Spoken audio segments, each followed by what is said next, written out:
Olha, 3 criminosos vestidos com uniformes da Polícia Civil roubam R$40 mil de um posto de gasolina. Tudo foi filmado, as imagens me chegaram agora. São imagens também exclusivas do nosso Cidade Alerta. As câmeras registraram o momento exato da ação. Os criminosos param um carro no Lava Rápido e dizem para os funcionários que tem um mandado de prisão. Nesse momento eles entram no escritório, fogem com todo o dinheiro. Veja na reportagem que ficou pronta agora. A ação é ousada e acima de qualquer suspeita. Repare, o homem de boné que sai do carro preto está vestido com uma camisa da Polícia Civil. Ele permanece em pé, ao lado da porta que dá acesso ao escritório de um posto de combustíveis.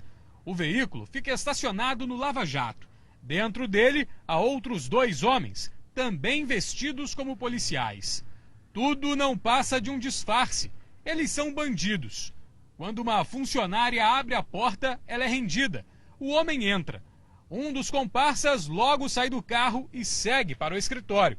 Eles comunicaram ela que estariam com mandato de prisão. Aí ela, deixou eles entrarem. Quando eu atendi ele, foi quando ele acionou o assalto. Nesta outra câmera, o bandido disfarçado de policial civil já aparece na sala do gerente do posto. Quase o tempo todo ele conversa com alguém pelo telefone celular. Armado com uma pistola, exige dinheiro e demonstra ter conhecimento de onde estava guardado. Com certeza, 100% ele teve informações privilegiadas de onde estavam esses dinheiros. O assalto aconteceu neste posto, em Realengo, na zona oeste do Rio. A ação durou cerca de 20 minutos. O posto de combustíveis fica a poucos metros da delegacia do bairro e do centro de formação da PM. É comum encontrar todos os dias policiais frequentando o estabelecimento.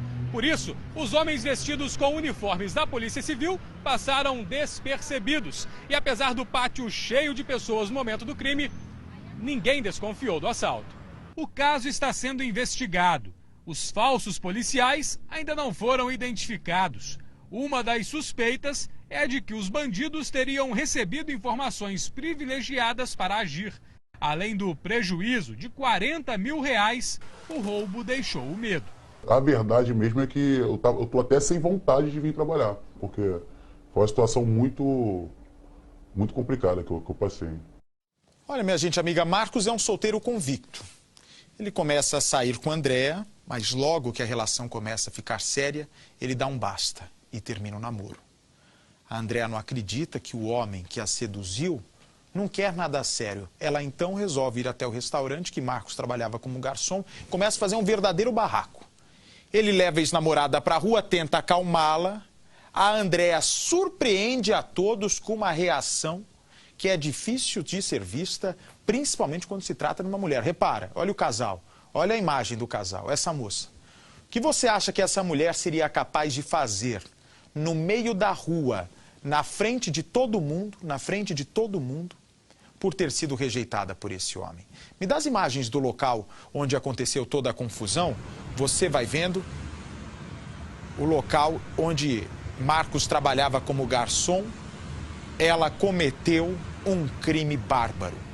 Andréa cometeu um crime cercado de atrocidade, não teve dó do rapaz. Não teve dó do rapaz que era mulherengo e não quis ficar só com ela. Veja exatamente o que aconteceu na reportagem inédita. O restaurante onde Marcos de Andrade Borba, de 39 anos, trabalhava como garçom, está fechado em sinal de luto. O homem foi vítima da ex-namorada, a vendedora Andréa Castro, de 44 anos. Ela não aceitava o fim do relacionamento, que durou pouco tempo. Foram apenas 3 meses, mas muito intensos. Entre viagens e jantares românticos, havia também a paixão de Marcos pelo internacional, por corridas de carros e por belas mulheres. Marcos estava trabalhando, era por volta das 13h30 da tarde. O restaurante estava fechado para clientes, mas o portão estava aberto. Andréa aproveitou e entrou. No prédio, encontrou o dono. Disse que gostaria de falar com o Marcos, mas não se identificou. Quando o homem então viu que era Andréa, ele pediu para que ela saísse. Os dois começaram a caminhar por esta calçada. Quando chegaram, bem aqui neste ponto, próximo a esta árvore, começou uma discussão. De acordo com uma testemunha, Andréia pegou uma arma e agrediu Marcos na cabeça. Ele caiu no chão. Ela então efetuou 5 disparos a queima-roupa. Este homem testemunhou o crime e relata a fúria da mulher. Depois que descarregou, ainda tentou atirar mais, hein? Aí já não tinha mais grito, não tinha mais nada. Aí a gente se assustou. Ela entrou dentro do carro e saiu, fugiu. Andréia foi perseguida pela polícia. Durante a fuga, ela perdeu o controle da direção e bateu o carro. A mulher foi presa em flagrante. Este vídeo mostra o momento da abordagem. De acordo com a polícia, Andréia não tinha antecedentes criminais. Um dia antes de matar o ex-namorado, ela publicou desabafos numa rede social, onde dizia se sentir de saco cheio, de coração partido e que queria uma borracha gigante. Seu Wilson não se conforma com a crueldade que Marcos foi morto. O farmacêutico era amigo da família e conhecia o garçom desde criança. Ela é uma pessoa muito meiga, muito carinhosa, né, de bom relacionamento. Vivia sempre ajudando a mãe. Eu vou direto até Porto Alegre, onde a nossa repórter Roberta Marques tem novas informações sobre essa tragédia envolvendo o relacionamento do casal. Pois não, Roberta? Então, Bate, você viu aí que ela já está presa, né? Tentou fugir, mas não conseguiu. E a Andréia, ela tinha 3 filhos, 3 crianças com o ex-marido, o ex-relacionamento dela. Ela era uma mulher divorciada. Essas crianças agora estão com o pai, sob a proteção do pai. Uma pessoa da nossa produção esteve no enterro do Marcos e conseguiu conversar com familiares dele. E eles disseram que nunca gostaram do relacionamento, sempre acharam a Andréia um pouco estranha, mas jamais imaginavam que ela seria capaz de fazer isso com o filho deles, os pais do Marcos. E eles seguem com medo. Eles disseram que estão com medo porque foi um crime premeditado. E eles falaram assim, essa mulher daqui a pouco está na rua e a gente tem medo de cruzar com ela. Porque eles deixavam explícito aí que não gostavam do relacionamento, que eram contra. Um relacionamento que durou apenas 3 meses. Em tão pouco tempo, né, ela foi capaz aí de fazer isso, acabar com a vida de toda a família, Bate. Obrigado, Roberta. Infelizmente, eles têm que ter medo mesmo. Porque a legislação brasileira é tão frágil que daqui a pouco coloca essa mulher que não presta para nada na rua novamente, prontinha para cometer um outro crime, porque não é bem das ideias. Uma mulher que não consegue absorver um não é? Uma mulher que tinha a vida inteira pela frente, 3 filhos e comete uma barbaridade dessa por causa de homem, terrível. E das imagens que estão me chegando, daqui a pouco tem a reportagem, né? Então, uma ex-Miss Brasil, Miss Brasil de 1985, foi uma das mulheres mais bonitas do mundo e ela quase que morre numa tentativa de arrastão. Você vai vendo a imagem dela. Cadê a pedra? Repara a pedrada que ela tomou no carro durante uma tentativa de arrastão. Bandidos menores de idade cercaram o carro, tentaram matar a moça com uma pedrada. Olha, era para matar mesmo. Olha o tamanho da pedra e o ponto exato onde eles arremessaram essa pedra. Daqui a pouquinho eu trago para você a reportagem completa. Atenção, câmeras de segurança flagram assalto na frente de uma escola. Me dá as imagens, por favor, também tudo é gravado, olha. Uma mulher tá de moto, deixa a filha no colégio. De repente, 2 assaltantes, gente, vão anunciar o crime. As pessoas, olha, os bandidos chegam agora, cercam essa mulher. De repente, as pessoas que estavam em volta se afastam e começa uma confusão que foi gravada pelas câmeras de segurança. Pode encher a tela. As imagens mostram o momento em que a mulher para a motocicleta e espera que a filha desça e entre na escola. Neste momento, o bandido se aproxima e anuncia o assalto. As vítimas se afastam. O bandido sobe na moto. Outro homem chega correndo, pega o capacete da mulher e sobe na garupa. A dupla foge. Mãe e filha ficam acuadas no portão da escola. Um funcionário se aproxima. Outros estudantes chegam. É quando o motorista deste carro, que seria usado para dar apoio aos bandidos, manobra na rua estreita e também vai embora. Esse assalto ocorreu por volta das 7h40 da manhã, aqui na rua Visconde de Abaeté, no Caminho de Areia, bem na frente dessa escola. O local é muito tranquilo. Nós tentamos gravar com alguns moradores que preferiram não comentar o caso, mas disseram que sequer perceberam que esse assalto ocorreu pela manhã. Nenhum suspeito foi preso. As vítimas prestaram depoimento. O vídeo que mostra a ação já está com a polícia. Os investigadores esperam que, com o tratamento das imagens, seja possível identificar os assaltantes. Polícia procura o padrasto acusado de atacar a enteada de 12 anos. As acusações são tão fortes que a polícia ainda diz que ele engravidou a menina por 2 vezes. E essa foto agora é a única pista de João. A polícia recebeu uma denúncia de que a menina teria engravidado do padrasto, foi até a casa onde João morava. A mãe da menina, quem atendeu os policiais, disse que o bebê era dela. Mas a polícia não acreditou na história e investigou o caso. A delegada descobriu que a mãe tinha feito laqueadura há 12 anos, portanto, ela não poderia ter mais filhos. O padrasto e a mãe já tiveram a prisão decretada e fugiram. Portanto, preste atenção, Brasil, nessa história, porque você que está me assistindo agora pode ajudar a polícia a encontrar o casal. A foto não está muito nítida, mas esta é a única chance que a polícia tem para que alguém reconheça e denuncie o padrasto acusado de abusar sexualmente da enteada de 12 anos. João da Silva Aquino teria engravidado a menina 2 vezes. Para agravar a situação, a mãe da adolescente estaria sendo conivente com os estupros, segundo a polícia. Para você entender bem essa história, precisamos voltar ao ano de 2014. A Polícia Civil recebe uma denúncia anônima. Do outro lado da linha, o denunciante diz que um padrasto está abusando sexualmente da enteada de 12 anos e que ela havia acabado de ter um filho com ele. Os policiais foram até a casa da família para checar a informação e lá a mãe desmentiu toda a história. Disse que o bebê que estava na casa era dela e que não conhecia a menina que a polícia estava procurando. Os policiais desconfiaram da história e foram mais a fundo com a investigação.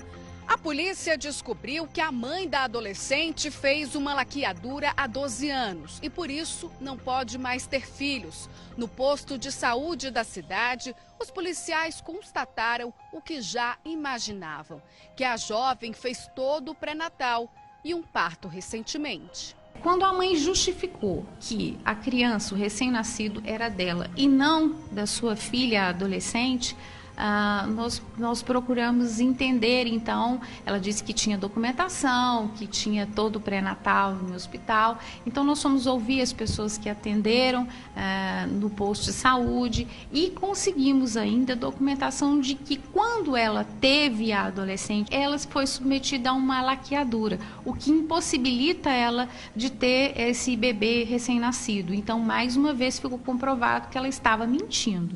A polícia teve dificuldade de investigar o caso e de encontrar a adolescente, porque a partir daí a família passou a mudar de endereço constantemente. Em maio de 2015, a Delegacia da Mulher recebe uma nova denúncia de que a jovem, agora com 14 anos, estava grávida de novo do padrasto. Com base nessa denúncia e na de 2014, a delegada responsável pelo caso abriu um inquérito e conseguiu na justiça mandado de prisão para o padrasto da jovem. Mas, ao descobrir que poderia ser preso, João fugiu, levando a esposa, a enteada grávida e o filho que teve com ela. Chegou agora a reportagem que eu estava esperando, uma reportagem inédita também, uma briga. Durante essa discussão, o marido não pensou 2 vezes e matou a esposa. Ele confessou o crime, falou para o delegado exatamente como cometeu a morte da esposa e está em liberdade. Esse é o homem Virgílio, de 54 anos. Ele era casado com Isabela há 30. Durante a briga, ele tenta fazer com que a esposa ficasse calada. Vem para mim, por favor. E acabou perdendo completamente o controle. 12 horas depois de matá-la, ele então vai para a polícia se entregar e assume o crime. Só que a polícia também muitas vezes não colabora. De acordo com o delegado, o Virgílio, o assassino confesso da mulher, não foi preso porque partiu dele a atitude de avisar a polícia sobre o crime. Por isso, os policiais entenderam que ele não tinha intenção de fugir. Mas 12 horas depois do assassinato, custava deixar esse homem preso em flagrante? Não, ele está na rua prontinho para cometer outra. Põe no ar. A vítima morava no primeiro andar desse prédio, localizado no metro quadrado mais caro de Belo Horizonte.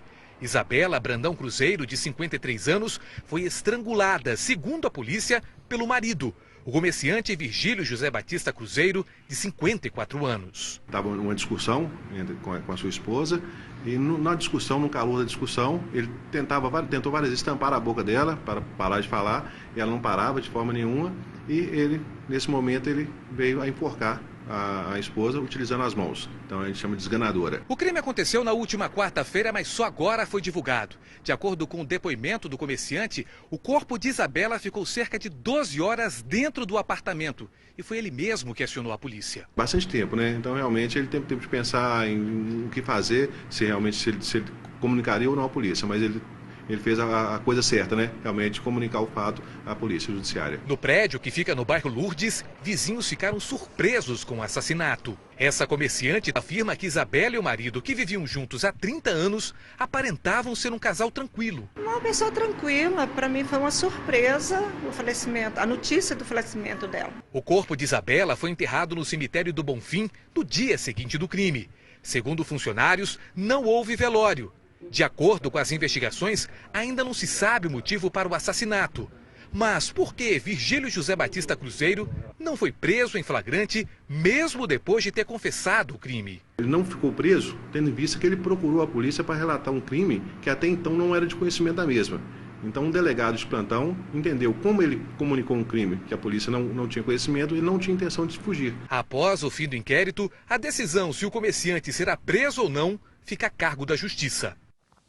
É inacreditável, 12 horas depois de ter cometido o crime, ele aparece, fala para o delegado, olha, o governo não vai precisar gastar dinheiro, não, para botar policial para investigar, policial para correr atrás de mim, eu já estou aqui me entregando pelo crime que eu cometi, pode me prender, deu a mão para pôr algema.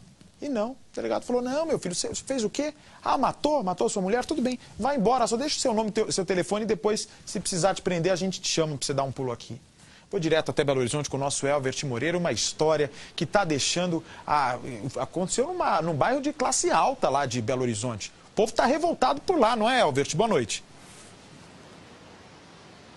Boa noite a você, Bate. Boa noite a todos. Você tem razão, é o metro quadrado mais caro aqui de Minas Gerais, de Belo Horizonte. Como nós vimos na reportagem, ele não foi preso, o motivo ficou justificado pelo próprio delegado. Mas, Bate, o inquérito não foi concluído ainda esta semana. O delegado vai ouvir outras testemunhas. Essas testemunhas são os vizinhos. A gente viu na reportagem que uma disse que o casal era tranquilo, mas outros disseram que já presenciaram e ouviram brigas. Esses vizinhos devem ser ouvidos, inclusive também os parentes, funcionários deste empresário, para se entender melhor como era esse relacionamento. Durante os 30 anos de casados, não há nenhum tipo de registro ou ocorrência contra o Virgílio. A esposa nunca registrou nada em relação a brigas. Por isso, então, o delegado quer saber mais. Também o exame de necrópsia para saber o laudo. O motivo, existe um detalhe nessa história, Bate, que é o seguinte: após a morte, ele teria colocado o corpo, né, da esposa na cama, teria colocado um cobertor em cima, a cabeça sobre o travesseiro e, na sequência, ligado para o filho que mora em outro estado para relatar o que havia acontecido e, na sequência, se entregou, isso já dentro das 12 horas. Enfim, de fato, você tem razão. Está causando uma revolta aos moradores, vizinhos e parentes, principalmente, e o motivo principal que deve ser esclarecido essa semana. O porquê de tudo isso, né, Bate? Pois é, sem dúvida nenhuma, porque afinal de contas, se o homem vai lá e se entrega, o delegado podia ter pelo menos pedido para o juiz deixar ele preso por um tempo para levantar. Realmente matou, então, sozinho, teve ajuda de alguém. Esse homem solto coloca em risco testemunhas desse caso, desse crime. Não é possível, estar muito mal contada essa história até agora. Me dá as imagens da prisão do médico, hein? As imagens estão me chegando, esse homem que está sendo preso pela polícia. Ele é apontado como assassino da namorada, campeã de fisiculturismo, a musa do mundo fitness, Renata Mugiati. Ele é médico. Ela morreu depois de cair da janela do prédio onde os dois moravam. e nesse momento a polícia vai prendendo o médico que foi inclusive impedido de acompanhar o enterro. Daqui a pouco eu levo até você a reportagem inédita e completa aqui no nosso Cidade Alerta especial. Quero lembrar você também que todo dia, às 6 horas da manhã, tem o Balanço Geral comigo aqui na Record. Das 6h30 às 7h30 para todo o Brasil, 6h30, 6 da manhã em ponto. Eu começo aqui para São Paulo e vamos juntos até às 9 horas da manhã. Festa de aniversário termina em confusão. Uma policial militar e o marido dela, que trabalha inclusive como segurança, ficaram incomodados com barulho e foram reclamar. Durante essa briga, policial pega a arma, atira 2 vezes contra o sobrinho da aniversariante que está internado. O outro tiro pegou um carro. Estilhaços da bala acertaram ainda uma menina de 9 anos, neta da dona da festa, por uma bobagem. Põe no ar. As imagens mostram o local onde os disparos aconteceram logo depois da confusão. O jovem que participava da festa de aniversário foi baleado 2 vezes na perna pela policial militar. Segundo a família, outro disparo atingiu o carro e o estilhaço da munição acertou o peito de uma menina de 9 anos. A discussão começou depois que a policial e o marido, que é segurança privado, ficaram incomodados com o barulho da festa. O aniversário que vocês viram que aconteceu, essa confusão toda, que quase, eu digo quase acabou em tragédia, era o aniversário da Elza. Durante semanas ela planejou fazer esse aniversário, inclusive, né, Elza, alugou o espaço com o consentimento da síndica. Então, quer dizer, a festa já sabia que iria acontecer. Eu vou perguntar para ti, Elza, eu quero saber se o primeiro momento que eles dizem que foram até o teu aniversário, que o esposo da brigadiana disse que foi até lá para pedir para baixar o som. Ele conversou contigo, pessoalmente? Em nenhum momento. Em nenhum momento eu fui citada, eu que sou aniversarianta, não estava sabendo de nada que estava acontecendo. Aí eu peguei e disse para ela, abaixa essa arma, abaixa essa arma. E ela fez, vamos atirar. Aí ela tirou para cima, tirou para cima. Aí quando ela conseguiu baixar, atingiu o meu sobrinho e a minha neta de 9 anos. A família registrou a ocorrência na delegacia de polícia de Cachoeirinha, mas tiveram que ir até o local por conta própria. Já a policial e o marido foram de viatura da Brigada Militar até a delegacia. Era para ser uma coisa saudável, tá?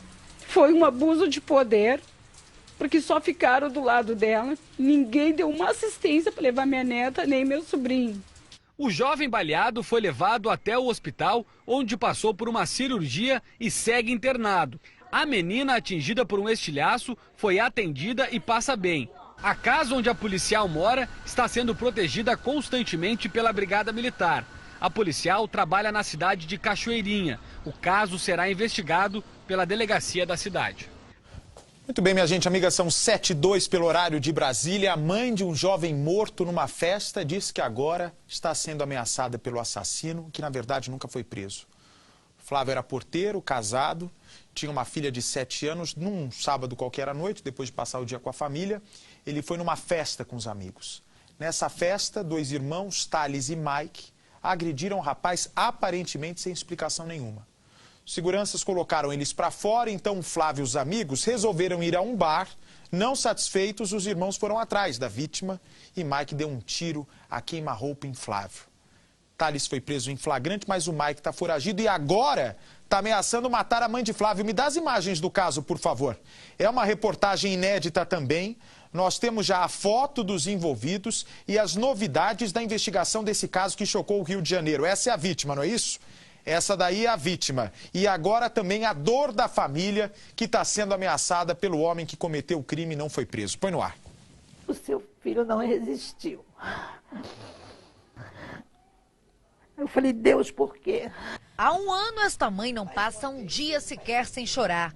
Para ela, a alegria de viver morreu junto com o filho de apenas 28 anos, assassinado em um bar de Xerém. Flávio Luiz de Lima Correia sempre foi um filho amoroso. Depois que o irmão mais velho dele morreu em um acidente de trânsito, ele passou a cuidar da mãe e do irmão mais novo. Ele também era casado e tinha uma filhinha de 7 anos. Era um rapaz conhecido pela alegria de viver. Tudo corria bem na vida dele. Apesar de ser soldador, ele estava trabalhando há alguns anos como porteiro em um prédio da Zona Sul. O jovem tinha muitos sonhos, que foram interrompidos no dia 13 de setembro de 2014. Neste dia, um sábado, ele passou a manhã e a tarde com a família, em um churrasco. À noite, resolveu aceitar o convite de alguns amigos para ir a uma festa, onde iria tocar sertanejo. Ele queria relaxar. Chegando lá, tudo ia bem, até que no meio da noite, dois irmãos, o Thales Braz e o Mike Braz, passaram por Flávio e o agrediram, segundo testemunhas, sem nenhuma justificativa. O Flávio, claro, virou para os irmãos e perguntou o que estava acontecendo.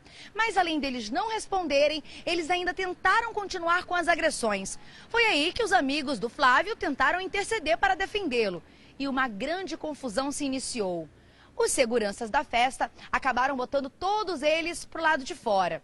Depois disso, Flávio e os amigos resolveram ir a um bar, aqui mesmo em Xerém, para esquecer o que tinha acontecido e continuar a diversão.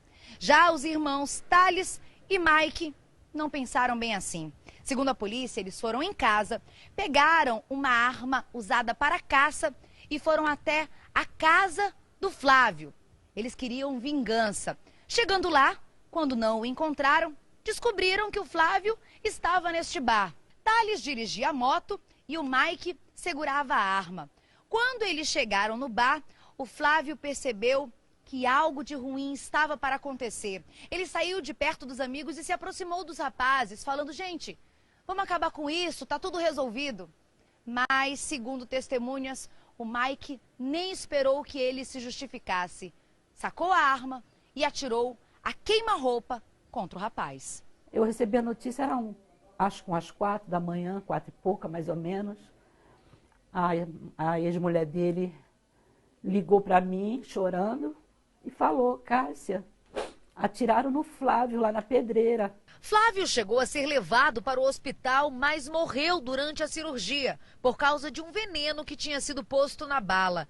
No mesmo dia, Thales Braz foi preso em flagrante, mas Mike conseguiu fugir. Rita conta que a partir daí começou a ser ameaçada. Ela chegou a receber uma ligação anônima que alertava sobre o perigo que ela e o filho mais novo estavam correndo. O rapaz falou assim: Cássia, eu falei: oi, quem é?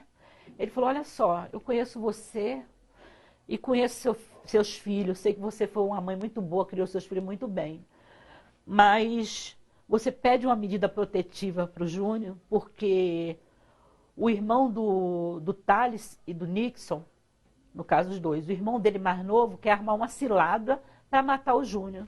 Apavorada, Rita abandonou a casa em que vivia e se mudou para São Paulo. Mas 9 meses depois resolveu voltar para o Rio para ficar perto dos netos. Hoje vive escondida nesta casa alugada.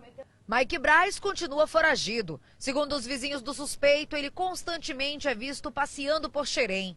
Mesmo depois do crime, ele continuou postando fotos em uma rede social.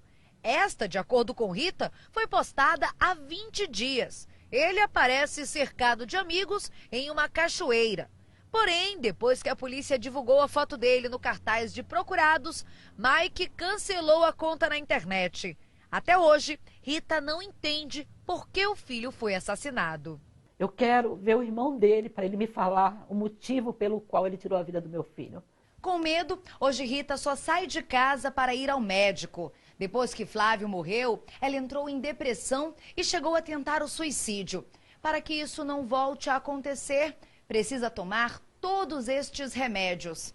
Lidar com a dor de saber que nunca mais vai ver o filho e que o assassino dele continua livre, como se nada tivesse acontecido, tem sido a missão mais difícil já enfrentada por esta mãe. Meu coração parece que meteram a mão lá dentro e arrancaram tudo que tinha, sabe? O meu coração, ele não tem sentimento, ele já não sente mais nada, arrancaram tudo que tinha. Todos os dias, a mãe tenta criar forças para continuar lutando. Garante que não vai descansar enquanto o assassino do filho não estiver atrás das grades. Ele tem que ser preso para ele pagar o que ele fez. Ele destruiu a minha vida, ele destruiu uma família. Olha, o motorista e o ajudante de caminhão foram presos depois de um falso sequestro, gente. A dupla avisou a empresa que tinha sido sequestrada e a carga de carnes roubada, mas não. A polícia encontrou a dupla e o caminhão estava numa outra cidade. Me dá as imagens, por favor. Eles estavam, na verdade, aplicando um golpe aí nos patrões. Perguntaram para eles como eles tinham sido abordados. Eles falaram, a gente não sabe explicar não. Aí eles já se entregaram, falaram que estavam, na verdade, mentindo, confessaram o crime. A carga foi recuperada e veja o que aconteceu com eles. Equipes da Polícia Militar se mobilizaram para prender em flagrante bandidos que haviam roubado uma carga de carnes e mantinham o motorista e o ajudante reféns. Na verdade, tudo não passava de um golpe dos próprios funcionários. O caminhão saiu carregado da sede do frigorífico em Campinas e faria entregas de peças de carnes nas regiões de Jundiaí e da Grande São Paulo. Quando o veículo passava por Várzea Paulista, uma ligação chegou à empresa comunicando sequestro relâmpago. Dizendo que se contatassem a polícia, eles iriam morrer e a empresa sofreria algumas outras sanções, que eles saberiam onde era a empresa, enfim, fizeram diversas ameaças, né? As carnes, na verdade, foram vendidas a esse restaurante em Várzea Paulista. O proprietário, Laudelino Rize, já era cliente do frigorífico. Mas, dessa vez, os produtos foram vendidos bem abaixo do valor e sem nota fiscal. O que os funcionários não imaginavam é que a empresa de monitoramento já estivesse em contato com a Polícia Militar, passando todas as coordenadas do caminhão graças a um rastreador. Os PMs encontraram o veículo na cidade de Valinhos. Dentro dele estavam o motorista e o ajudante, sem demonstrar qualquer nervosismo de quem havia acabado de ser assaltado. Eles divergiam as informações acerca de como teria acontecido esse roubo, quantos indivíduos teriam os roubado, o tipo de arma utilizada. E ao separá-los, um dos indivíduos ele acabou confessando. O motorista Cristiano Pedro da Silva e o ajudante José Roberto Costa foram presos por furto qualificado. O dono do restaurante foi indiciado por receptação culposa. A Polícia Civil arbitrou fiança de R$3 mil para ele responder pelo crime em liberdade. Todas as peças de carnes roubadas foram recuperadas e devolvidas ao frigorífico. Acabou de chegar a imagem de uma outra mulher traficante, 20 anos de idade, e já tinha se metido com crime. Me dá a imagem, por favor. Ela estava com maconha escondida no casaco. Abre o áudio. Meus dois irmãos estão presos, senhor. É Daphne o nome dela? Tiago e Hudson. Tiago e Hudson. E Hudson? É. Tudo ela está dizendo quê? aí para a polícia que começou a vender as drogas por influência dos irmãos. Tudo bandido. Nenhuma? Nenhuma, só de maior que eu tinha. Põe a cara pálida no ar. De menor? Quantas? Daphne Luane foi presa na QNM5 em Ceilândia. Veja quanta maconha foi encontrada com ela. Algumas porções já prontas para venda. No vídeo, a linda jovem conta aos policiais que voltou para o tráfico há pouco tempo. Ela não esconde que comercializava droga. Vim voltar agora. Veio voltar agora? Tinha parado? Já.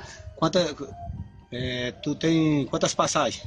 Tenho nenhuma. Nenhuma? Nenhuma, só de maior que eu já tive, de menor. De menor? Quantas de menor? É só tráfico e porte de arma branca. Quantos tráficos quando era menor? Só um. A menina diz também quanto iria lucrar. E você pegou essas 100 gramas quanto que você falou? 180. 180? É. E apurar quanto nessas 100 gramas aí? Eu vou já de R$400. R$400? É. Em outro vídeo, a moça de 20 anos diz que a família também estaria envolvida no mundo das drogas. Vem cá, e tua família mexe com tráfico também? Só meus dois irmãos estão presos, senhor. Quais são os nomes deles? Tiago e Hudson. Tiago? E Hudson. E Hudson? É. Tudo pelo quê? Tráfico. Tráfico de droga? É tráfico e roubo de carro. É? Um rodou de mim. Daphne caminhava pela rua, numa região já muito conhecida pela polícia militar, pelo comércio de drogas.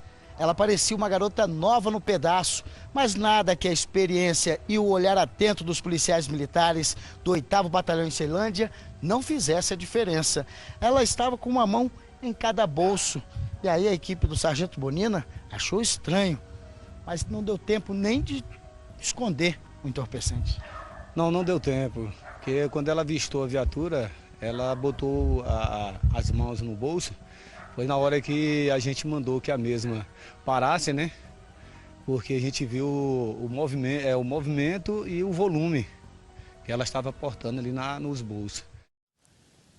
E, gente, como eu tinha prometido, a ex-Miss Brasil, uma das mulheres que foi uma das mais belas do mundo, ela conseguiu escapar da morte por um triz. Ela estava numa das vias mais movimentadas do Rio de Janeiro, que dá acesso quando você está indo para o Rio de carro pela rodovia Presidente Dutra, você entra pela linha vermelha. Quando você chega no Rio de Janeiro pelo Aeroporto Internacional do Galeão, você também é obrigado a pegar a Via Dutra para chegar ao centro do Rio. Me dá a imagem da Miss, por favor, a foto dela que eu estou vendo no telão. 1985.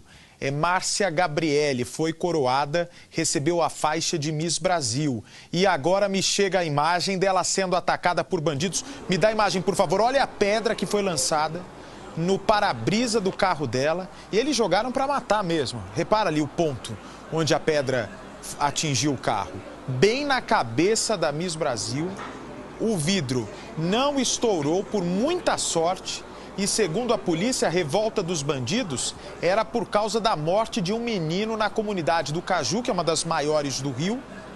E vamos saber agora como é que está a Miss depois de todo esse susto, depois de ter sido cercada pelos criminosos. Por sinal, nenhum bandido até agora foi preso. Reportagem inédita do Cidade. A marca no carro mostra o que poderia ter acabado em tragédia. Márcia Gabriele, ex-Miss Brasil, viveu cenas de terror. Passei pela linha vermelha, cruzei a Avenida Brasil e quando eu saí ali daqueles ferros vermelhos, logo na descidinha ali, que tem duas comunidades, uma desse lado, outra desse lado, eu me lembro que tinha um paredão assim grande, e aí eu vejo uma saraivada de pedras desse tamanho ali, vocês viram, né? A ex-Miss ficou no meio do arrastão que aconteceu nesta quinta-feira na linha vermelha, após o enterro do menino Erinaldo Vinícius da Santana, morto no Caju.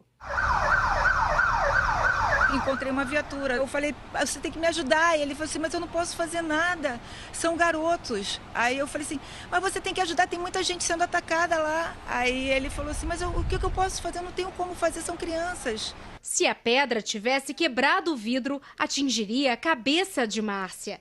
Indignada, ela desabafa e agradece por ter escapado com vida. Graças a Deus que não foi a minha vida, né? Que eu poderia aqui, agora, você está indo cobrir o meu velório. Eu duvido que a polícia tenha conseguido prender algum envolvido, não é? Duvido que vai terminar alguma coisa. Posso estar enganado, mas acredito que não. A nossa Carla Chaves, ao vivo do Rio de Janeiro, traz as informações. Oi, Carla.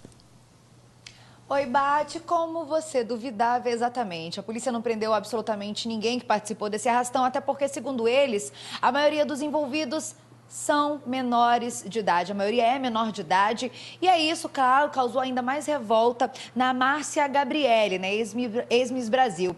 A priori, ela queria fazer uma manifestação contra essa violência, queimando a faixa que ela ganhou em 1985, mas depois ela refletiu melhor e disse que agora vai escrever o nome do menino Erinaldo, assassinado na comunidade do Caju, esta semana, para tentar se engajar mais nesta luta contra a violência, ainda mais nesse momento delicado que o Rio de Janeiro está vivendo, cheio de arrastões, né, Bate? Essa semana foi um banho de sangue aí no Rio de Janeiro, de susto também, não é? E, infelizmente, essa política de segurança do governo do Rio de Janeiro é ineficaz, não está dando certo. Aliás, o que você vai esperar do programa de segurança lá das UPPs do Rio de Janeiro, que eles acham que só colocar a bandeira do governo na porta e uma viatura plantada vai espantar os criminosos? Não adianta, se você não investe no resto, se não investe na educação, não adianta fincar só a bandeira no local.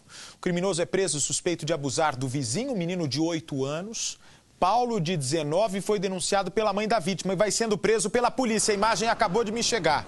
A mãe descobriu o crime quando o filho chegou em casa chorando. Paulo estava em casa quando foi preso em flagrante por estupro. E a reportagem ficou pronta agora e você acompanha comigo. A violência foi cometida contra uma criança de apenas 8 anos. O suposto autor da agressão, o vizinho, considerado uma pessoa de confiança pela família da vítima. Brincava sempre lá em casa. Eu esperava isso dele. Tinha uma confiança em mim, assim como eu também tinha deles também. Paulo César Barros dos Santos, 19 anos, foi detido dentro da casa dele. Ele é acusado de abusar sexualmente de um garoto que era amigo da irmã dele. A mãe da vítima conta que só soube do crime porque a criança chegou em casa chorando muito. Perguntei para ele o que foi isso, aí ele disse: não, mãe, a senhora vai brigar comigo. Aí foi que ele me disse: mãe, foi o Paulo. Eu disse: mas como aconteceu isso? Ele disse: não, mãe, ele botou a mão dele na minha boca, me levou lá pro quarto dele. Aí eu fiquei doido. A minha primeira ação foi logo ligar para a polícia. A criança foi encaminhada para o Centro de Perícias Científicas Renato Chaves e o exame preliminar confirmou o abuso. Paulo foi autuado em flagrante por estupro de vulnerável, com pena de 8 a 15 anos de reclusão. Atenção, um dos crimes mais macabros da semana, a polícia prende o namorado da mulher apontada como musa do mundo fitness. Veja só, Renata Mudiara, que morreu depois de cair da janela do prédio onde morava com um namorado. Esse rapaz que aparece do lado direito do vídeo, que é Rafael Marques, é médico e a polícia diz que ele agrediu covardemente a mulher, que desferiu golpes em todo o corpo, na cabeça, no pescoço da musa fitness e depois empurrou ela pela janela. Vocês se lembram, o Marcelão mostrou durante a semana, inclusive, o momento em que ele era impedido pela família da Renata de entrar no enterro. Só que a polícia prende esse homem. Me dá a imagem do momento da prisão, você vai vendo. Rafael vai sendo preso pela polícia do Paraná e nega veementemente ter matado a namorada. Abre o áudio. Não, diz nada. O laudo mostrou se estrangulamento dela. Possível. É? Você não estrangulou ela? Os repórteres perguntam se ele estrangulou a mulher. O laudo do Instituto Médico Legal foi fundamental para a polícia fazer o argumento e pedir a prisão do médico e namorado da Renata. Põe no ar. O namorado da personal trainer, apesar de algemado, desce do camburão demonstrando calma e negando qualquer acusação. Foi suicídio dela. Você não estrangulou ela? Não, não diz nada. O laudo mostrou se estrangulou. Estrangulamento dela. Possível. É? Você não estrangulou ela? Tudo vai ser vital. O que você fez com ela? Venha. Não vai bater nada. Venha. Rafael deixou a carceragem da delegacia por volta das 10h30. Aparentando estar abalado, ele saiu em silêncio. Rafael, você matou a Renata, Rafael? Você asfixiou ela? Você acha que a polícia te prendeu, Rafael?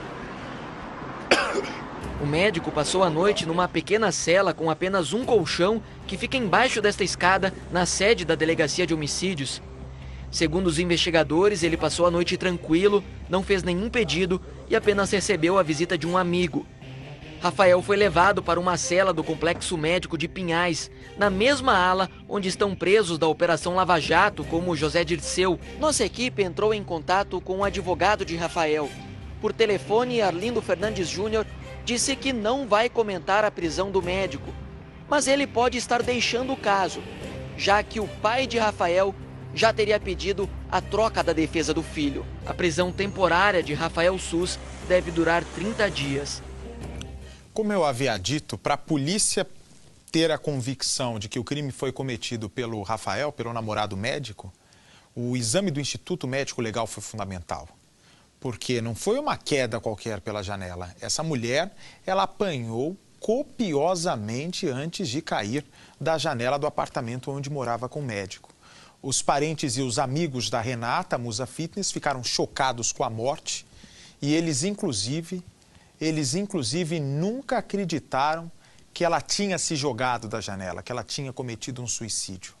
Você vai ver agora, a nossa produção conseguiu fazer um levantamento de revelações impactantes que proporcionaram à polícia o pedido de prisão do médico, que finalmente pode se aproximar do fim desse caso. Põe no ar. Renata Mugiati tinha 32 anos. Era modelo, campeã sul-americana e tricampeã brasileira de fisiculturismo. Mas essas eram suas fotos mais recentes. Estava magra e abatida. Nos últimos meses, teria perdido 20 quilos. Na madrugada do último dia 12, ela morreu depois de cair da janela do apartamento onde vivia. A morte de Renata ainda está cercada de mistério. Há 6 meses, Renata namorava um médico de família rica e tradicional de Curitiba, o endocrinologista Rafael Sus Marques. Os dois viviam juntos e tinham uma relação cheia de conflitos. De um lado, cartões apaixonados como esse, que Renata escreveu: "Amor, te amo mais que tudo". E de outro, mensagens como essa, em que ela reclama: "Falou que não ia me abandonar, que ia cuidar de mim e me deixou na sua casa". Momentos antes de mandar a mensagem de abandono, Renata tinha postado nas redes sociais outro texto. Ela escreveu: "Depois de sofrer 3 dias de agressões e por amar, me suicido feliz e em paz". A mensagem foi apagada. Ela acusou o namorado Rafael pelas agressões. Esse boletim de ocorrência feito no dia dessas mensagens, 7 de setembro, diz que, a pedido de Rafael, a polícia foi até o apartamento do casal. Renata permanecia trancada e deixou o namorado do lado de fora, sem chave. Ninguém respondeu. A equipe arrombou a porta. Renata estava deitada, aparentemente bem, porém havia embalagens de remédios vazias no apartamento. O SAMU prestou atendimento. Nesse mesmo dia, enquanto os policiais batiam na porta, Renata fez um pedido de socorro a esse advogado por meio de um aplicativo de mensagens do celular. Cláudio Daledoni é bem conhecido em Curitiba, mas ele e Renata nunca tinham se falado. Um pedido de ajuda, um pedido de socorro vinda de uma mulher que relatava ali, referia que estava sofrendo violência física. Ela disse num primeiro momento que ela não poderia falar muito. Nas mensagens, ela diz mais uma vez que estava sendo agredida pelo namorado. Renata escreveu: "Sou normal, mas sofro por apanhar de uma pessoa alcoolizada que não lembra o que fez no dia seguinte". Ela também mandou fotos com vários hematomas. Eu me preocupei, daí ela imediatamente mandou 4 fotografias onde ali se retratavam lesões. Aparentemente uma fratura de nariz, um sangramento no ouvido, uma lesão no pé. O advogado perguntou quem era o agressor. Ela me disse que o agressor seria a pessoa de Rafael Sus Marques. Perguntei se era namorado, ela disse que era namorado e que ela iria casar o mês que vem. Cláudio Daledoni conta que Renata não quis prolongar a conversa. Ia procurá-lo depois, mas não houve tempo. 5 dias depois, ela caiu da janela do apartamento, uma altura de quase 100 metros.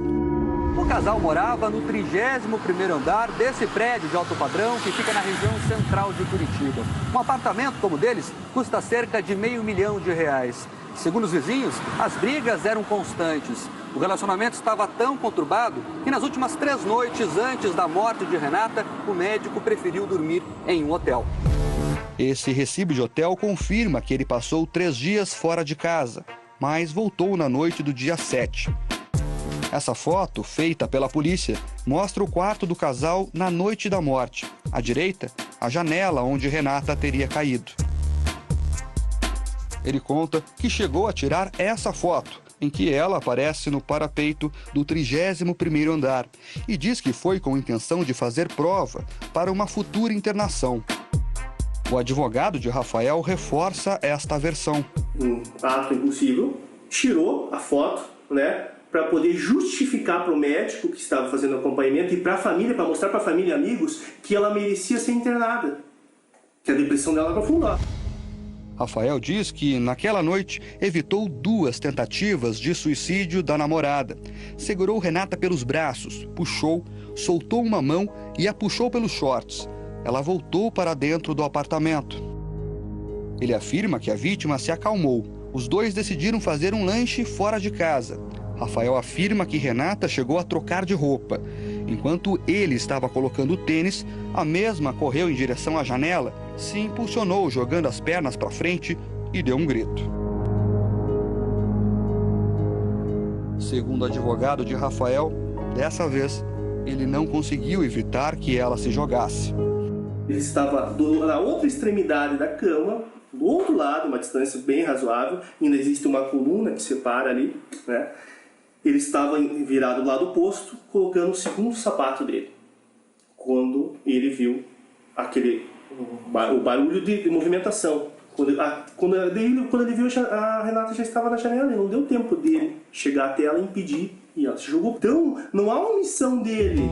A polícia abriu um inquérito para investigar a morte da fisiculturista. Esse carro é uma das peças-chave da investigação. Ele pertence a Renata. Em depoimento à polícia, o médico disse que os hematomas dela foram causados em um acidente de trânsito. Por isso, uma varredura está sendo feita no veículo. Nesse momento, os peritos tentam encontrar vestígios de sangue para descobrir se foi realmente aqui que a modelo se machucou. As fotos mostram que Renata teve ferimentos graves. Por isso, o carro ainda poderia ter sinais de sangue. Os peritos usaram luminol, uma substância que identifica esses vestígios, mas não encontraram nada. Não saiu laudo ainda, mas a princípio não se tem marcas no veículo que indiquem um sinistro que pudesse, de repente, levar a uma lesão daquela na face dela. Os peritos também verificaram a estrutura do carro e não detectaram indícios de que Renata bateu o veículo. Para a família, a Renata que se vê nas fotos recentes não se parece com aquela moça vaidosa, determinada e que treinava muito. A irmã diz que Renata mudou depois que conheceu Rafael. Ela tá uma menina magra, feia, envelhecida, um olhar triste. E ele tirou ela de circulação, ele tirou ela do meio dela, ela perdeu aluno. Os amigos dela, que falavam todos os dias com ela, não conseguiram falar com ela. As pessoas que conviviam com ela não conseguiam mais ter acesso a ela. Então ele isolou ela. É isso que me perturba. Tereza tinha pouco contato com a irmã. Mesmo assim, acompanhava a Renata pelas redes sociais. Ela se emociona quando lembra que 15 dias antes de morrer, recebeu uma mensagem da irmã, desejando um feliz aniversário. É triste.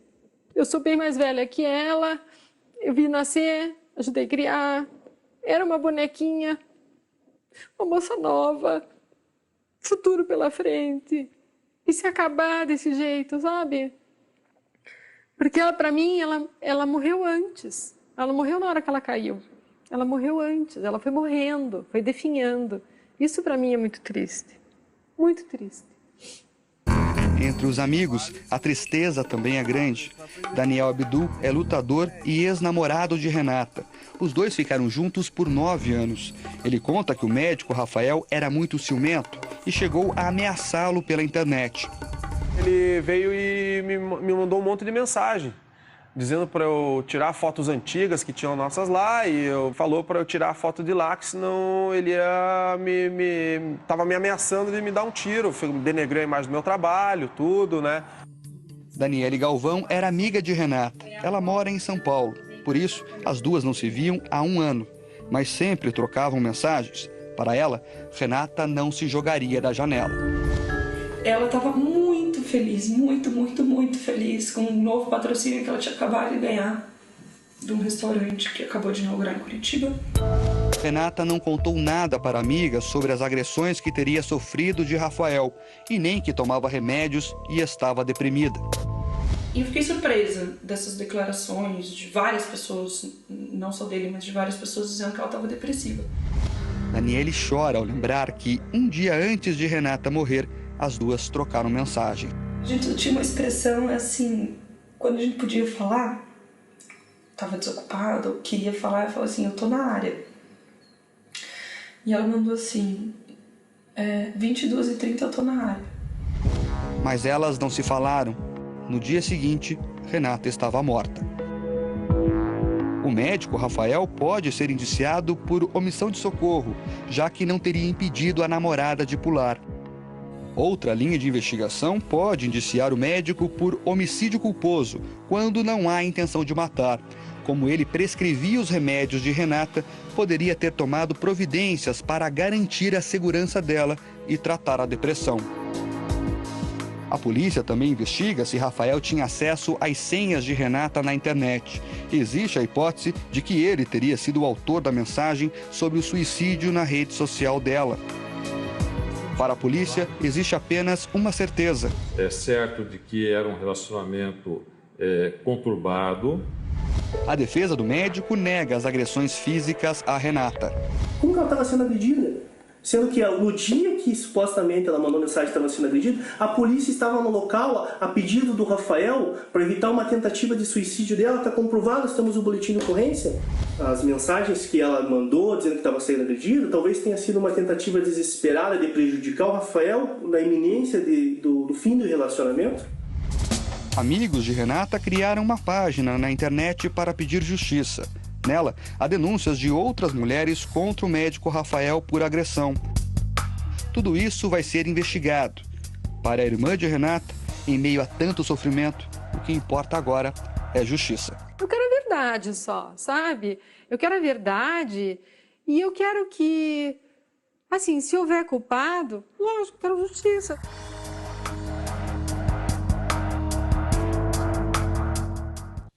Pois é, a gente vai continuar acompanhando o caso. Como vocês viram, até então a polícia tinha dúvidas, mas agora tem certeza absoluta de que o Rafael, médico, é realmente o culpado de tudo.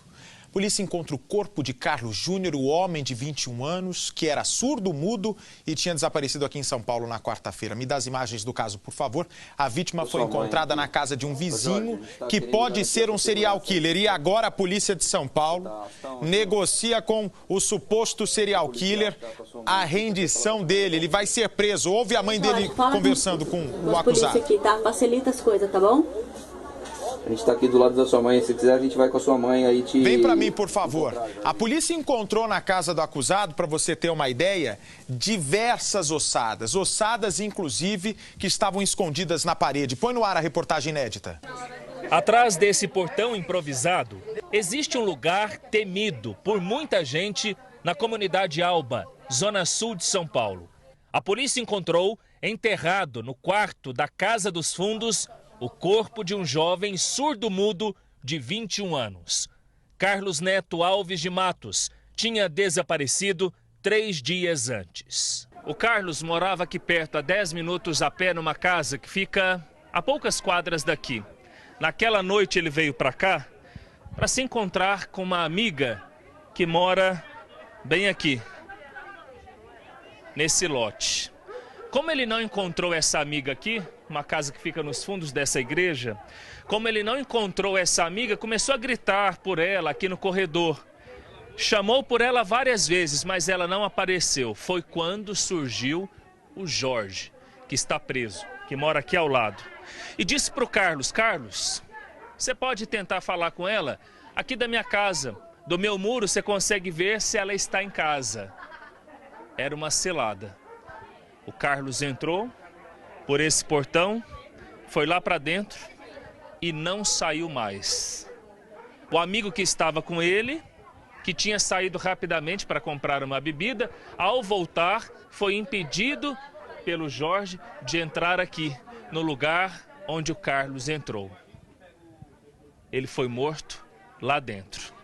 Dias depois, os amigos, dando falta do Carlos, começaram a procurar por ele e tiveram a notícia de que ele tinha sido visto pela última vez com o Jorge. E aí esses amigos se mobilizaram, entre eles a Priscila, que teve coragem de pedir para entrar aqui na casa, falou com a mãe do Jorge para entrar lá na residência. Vocês acabaram encontrando o corpo. Durante essa busca, você ficou muito assustada, Priscila? Demais, eu choro até agora. Eu nem sei, sabe? Porque eu amava ele demais. Demais, demais, demais. Só sem chorar. Eu tô tentando ainda aceitar, né? Porque ele ia pra Bahia e voltava. Tipo, pra mim ele tá na Bahia e uma hora ele vai voltar, entendeu? O lugar, esse daqui, veja que é um lote estreito, mas ele é profundo. Aqui existem 3 barracos. Ronaldo, chega aqui, sobe aqui, por favor, que dá para ver que a casa é bem simples. Essa é a primeira. Existem outras 2 lá pro fundo. A última do fundo parece um cemitério. Onde moram a mãe do Jorge e um irmão dele. Tudo muito simples, não é? Chão batido. Só tem barro. O chão só tem cal. E agora, depois que o corpo do Carlos foi encontrado aqui, o lugar está interditado. Por quê? Porque existe a suspeita de que existem outros corpos enterrados lá dentro. Por isso, está tudo fechado aqui. A população aqui em cima A gente vê lá no final do escadão a população agitada por conta dessa suspeita de haver mais corpos enterrados aqui nesse terreno. Bom, aqui, Ronaldo, desce aqui, por favor. A gente vai conversar também com a Juliana, ela que é prima do Carlos. Ô, Juliana, quando você viu o par de tênis dele, você teve certeza que era seu primo? Tive sim, porque foi o par de tênis que minha tia comprou e deu para ele na semana passada. Com a ajuda da mãe do Jorge, apontado como autor do assassinato do surdo-mudo, a PM conseguiu fazer a prisão. Ô Jorge, a mãe que tá falando, Jorge, marca um lugar pra gente se encontrar, eu vou com eles agora, a gente vai encontrar com você agora. Antes da casa ser interditada, moradores entraram no local e fizeram imagens e fotos. No lugar onde o preso mora, havia muita bagunça, terra revirada, indícios de mais restos mortais humanos. Na casa foram encontrados celulares que não são do preso. Em um deles, havia a foto de uma garota desaparecida há 3 meses. Com a suspeita de haver mais corpos na casa, parentes e amigos de 4 desaparecidas foram até o local tentar alguma pista. Entre essas pessoas, a Luíse, amiga da Renata, conhecida como Carioca, desaparecida desde janeiro deste ano. Ela tem um iPhone, um celular que parece similar ao meu. Eu consegui rastrear a localização dela e realmente apareceu na favela da Alba. Só que no domingo de madrugada sumiu esse sinal. E apareceu no domingo, no final do dia, aqui nessa rua, o celular. Exatamente na rua do Jorge? Exatamente. Jorge está preso pelo homicídio de Carlos, o surdo-mudo. Ele já tinha sido preso por outros 2 assassinatos. Ficou 17 anos na cadeia. A mãe e o irmão dele, que moram no mesmo lote, também foram chamados a prestar depoimento. Resta agora a perícia descobrir se existem mesmo outros corpos na casa que mais parece um cemitério. Muito bem. Quando vai ser feita uma nova perícia no local, Rogério Guimarães, para saber se há outros corpos, outras ossadas na casa do suposto serial killer? Boa noite. Boa noite, Bate. Boa noite a todos. Olha, a perícia está sendo feita nesse momento. Com essa informação de que havia mais ossos no quarto do Jorge, ali na Alba, na zona sul de São Paulo, a perícia foi acionada de volta até o local para recolher esses ossos e enviar ao Instituto de Criminalística aqui de São Paulo. Só com o exame de DNA e a comparação com material genético de possíveis parentes é que essa identificação será feita. O Jorge Luiz Moraes de Oliveira, 41 anos, pintor, usuário de drogas. Deu uma explicação curiosa aqui na delegacia para o assassinato do jovem surdo-mudo, Bate. Os policiais não acreditaram muito, não. Ele disse que matou o jovem a mando de uma facção criminosa. Os investigadores não viram qualquer razão para isso. Bate. Muito obrigado, Rogério. A gente vai ficar de olho nessa história. Muito obrigado pelas informações. Está presa a quadrilha que praticava sequestros relâmpagos em bairros de luxo. O bando observava a rotina das vítimas antes de agir. Em uma das ações, uma aluna de uma academia foi abordada assim que saía do treino. Me dá a imagem, por favor, desse caso, porque você vai vendo aí a prisão de um dos envolvidos. Eu tenho novas informações sobre esse caso que podem levar, inclusive, a polícia até outras pessoas que possivelmente foram vítimas deles. Põe no ar. Hoje a nossa missão aqui na Delegacia Antissequestro, no Leblon, Zona Sul do Rio, é contar o desfecho de uma grande investigação. 2 sequestros. Um aconteceu em janeiro, o outro em junho. Todos investigados pela DAS e que acabaram com a prisão de 9 pessoas. Mas vamos por partes para contar essas histórias. Esses crimes aconteceram na Barra da Tijuca e na Zona Norte do Rio. Vamos lá. No dia 26 de junho, Jonas de Souza Assis, 20 anos, Tiago dos Santos Luzia, 22 anos e Cláudio Paixão da Silva, de 20 anos, fizeram um desses sequestros relâmpagos. Levaram uma aluna de uma academia de ginástica quando ela saía às 8h30 da noite na rua Érico Veríssimo. A vítima foi libertada no mesmo dia por policiais da divisão antissequestro em Santa Cruz, onde era o cativeiro. Paulo Henrique Torres Pereira, de 48 anos, baleado na ação, foi preso em flagrante na madrugada seguinte. Ele já está no sistema penal. Informalmente, eles disseram ter participado de outras ações do mesmo jeito na Barra e no Recreio dos Bandeirantes. Fatos que serão apurados. Em janeiro, uma outra quadrilha sequestrou um sambista da União da Ilha do Governador que fugiu do cativeiro depois de 2 dias escondido em um ferro velho, na localidade do Karatê, na Cidade de Deus. Davi da Silva Rodrigues, conhecido como Pagodinho, de 32 anos, Adriano Nunes de Oliveira, conhecido como Fute, de 31 anos, Evelyn Cristina Rosa de Oliveira, de 21 anos, Brandon Johnson Márcio da Silva, de 20 anos, foram os autores do sequestro. Olha, eu quero lembrar para vocês, aliás, não sei se eu já falei hoje, que todo dia, a partir das 6 horas da manhã, eu te espero no nosso Balanço Geral. Amanhã, 6 horas da manhã para São Paulo, às 6h30 a gente abre a janela para todo o Brasil, portanto, eu espero o carinho da sua audiência. 6 da manhã nesta segunda-feira. Vem aí o melhor Jornal do País, o Jornal da Record, que você aproveite o fim de semana sem moderação. Estaremos de volta juntos de manhã na segunda e o Marcelão à noite no Cidade Alerta. Uma boa noite para você e até lá.